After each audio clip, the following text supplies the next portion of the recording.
Hello po, Tita Darlene. Hello po, Tita Darlene. Thank you so much po. Hello, it's me, Darlene Vlog.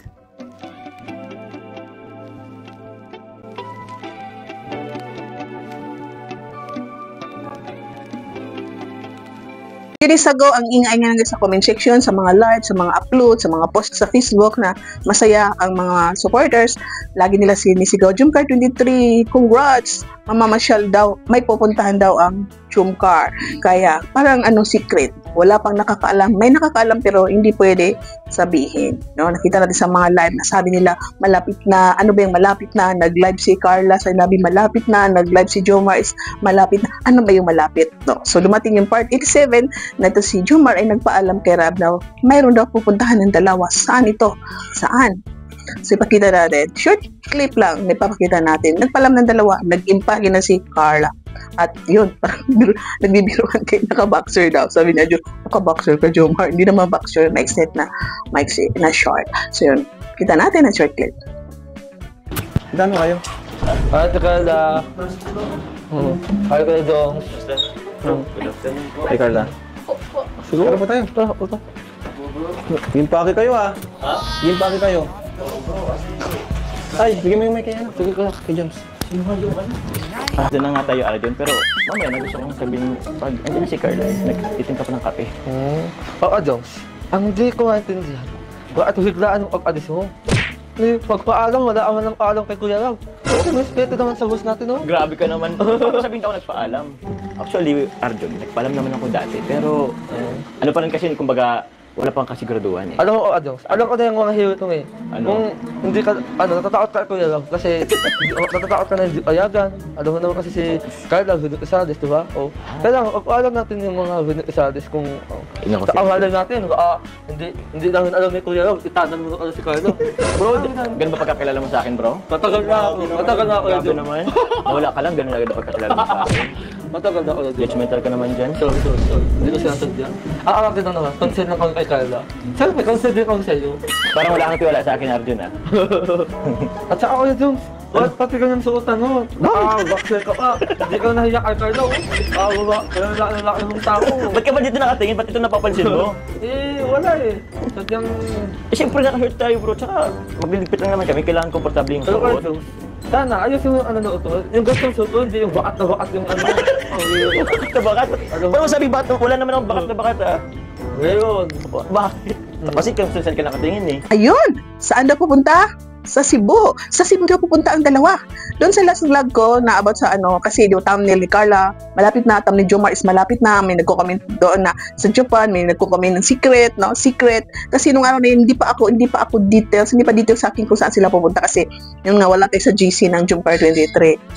Makapunta kayo doon. Joke, hindi na tayo pupunta doon ng Kalingap Jumcar, no? Kasi busy tayo. Baka mamaya wala tayong time sa pagkipag-chikahan, no?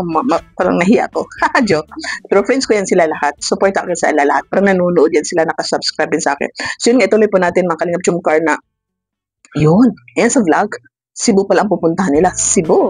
Pero ang tanong mga Kalingap Jumcar, kilala niyo ba itong sponsor? Sige nga, comment nga kayo kasi kilala ko na sabi ang pangalan niya is Asma.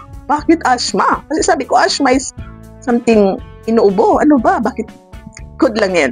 Pero kilala niyo ba kung sino ang sponsor ng Jomcar sa Cebu? Kilala ko. Comment nga kayo kung kilala niyo. Magbibigay lang ako ng clue kasi two syllables ang kanyang ano ba ito? Two words ang kanyang pangalan. Sa first word, mayroong O. May O ang first letter sa first word.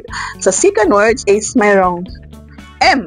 Letter M sa second word. So, bahala na kayo. Alam ko, marami nakakaalam dyan, pero secret daw. So, comment kayo, basta wala akong sinabi, comment kayo. Sino ba ang sponsor sa Jumcar na pumunta sa Cebu na 50,000 daw ang binigay para mamasyal ang dalawa, mag-date sa Cebu, pumunta sa mga nature, sa mga beaches, no? Beaches sa Cebu kasi maraming pasyalan sa Cebu.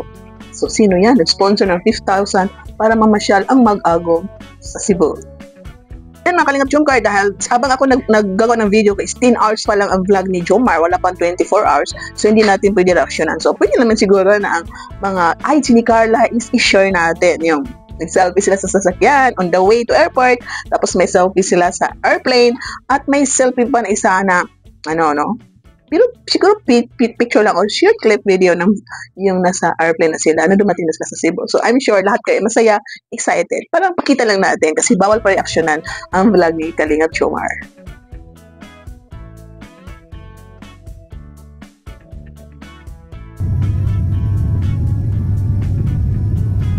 And we are pleased to announce that we have just landed 16 minutes ahead of our scheduled time of arrival. Ayun, I'm sure masaya kayo. So ano kaya nangyayari sa dalawa ngayon doon, no? For sure, alam natin kumain sila. Yun ang sabi ni Jomar na, siyempre malaki respeto niya kay Carla. Kasi tanong siya John, isang kwarto ba kayo? Pwede yun. Tapos si Jomar is sa sofa, si Carla is sa bed. So malaki ang respeto niya kay Carla. Alam po natin ano ibig sabihin. So yun, darating din ang panahon. Pag sila ay nakasal na, is darating din sila dyan. Nga excited tayo kung saan masyal ang Jomcar, no? Kasi siyempre may tourist dyan sila, may tourist guide. So yung tourist guide, kung anong package ng pasyal nila is yun ang pupuntahan nila. Baka mag-diving sila, baka yung magpunta sila sa mga island, hindi pa natin alam. Yun, nabanggit ni Jomar na baka maligo sila. Pero ito nga mga Kalingap, ang ganda ng Cebu. Ito, Magallanes Cross, Minor Basilica of Top Cebu, Ayala Center Cebu, for San Pedro, Cebu Taoist Temple, Casa Carodor, Temple of Lia, Yep Sandigo, Subo Mercado, Ocean Park of Cebu, Sierra Victoria, Heritage of Cebu, Cebu Metropolitan, Kawasanan Falls, Sierra Garden. Parang napuntaan ito ng nila ni EDC, itong Sierra Garden, no? Sila Kalingap napuntahan nila. National Museum, ang dami-dami pa. Tumalog Falls. Ito, parang pinuntahan nila itong Tumalog Falls, nila Kalingap, Colon Street. At kung naalala nyo pa yung 1,000 Rosas sa Cebu yun. So, abangan po natin mga Kalingap Jomcar, no? Kasi sabi ni Jomar doon sa vlog niya na tama na yung pag-vlog niya kasi yung vlog nila ngayon sa pamamasyal, ibibigay ka Kalingap as doon i-upload. So, ngayon, hindi pa mag-upload si Jomar kung anong mga kaganapan nila kasi bawal yun, no? Baka makakita lang tayo ng mga post ni Carla sa IG niya, ng mga kunting selfie-selfies, hindi papakita kung ano ang ginagawa ng dalawa sa kanilang pamamasyal. So, mag-ano po lahat tayo mga Kalingap Jomcar, abangan natin, baka sandi uwi na sila. Hindi ko narinig na nakalimutan ko kung ilan days ba sila doon. Siguro panoorin ko ulit. Kung naalala yung mga Kalingap Jomcar, comment kayo kung ilan days sila doon sa Cebu. Baka 3 days lang, no? So, thank you so much sa lahat na nanonood natin yung mga vlogs. Paki-like po ating video, paki-subscribe. Hindi pa nakasubscribe dyan. At don't skip ad po mga Kalingap Jomcar. Thank you po and shoutout sa lahat ng mga Kalingap partners, mga charity vloggers. Kuya Val Santos Matubang at The End na Vlogs, si Kalingap Rob, ang presidente ng Karipa, si Berador, si Kuya Noli sa Karipa, Kalingap Warriors, kasama sa Karaba. Lahat ng kasama natin sa Karaba Ladies Host, Teacher N, Ganang Amy, si Angie Vera, at siyempre si Darlene Vlog. Pag-subscribe po. Shoutout sa Jomcar Fans for Life, sa Jomcar supporters, lahat ng ating admins dyan. I love you all and see you in my next reaction video. Bye for now and keep smiling.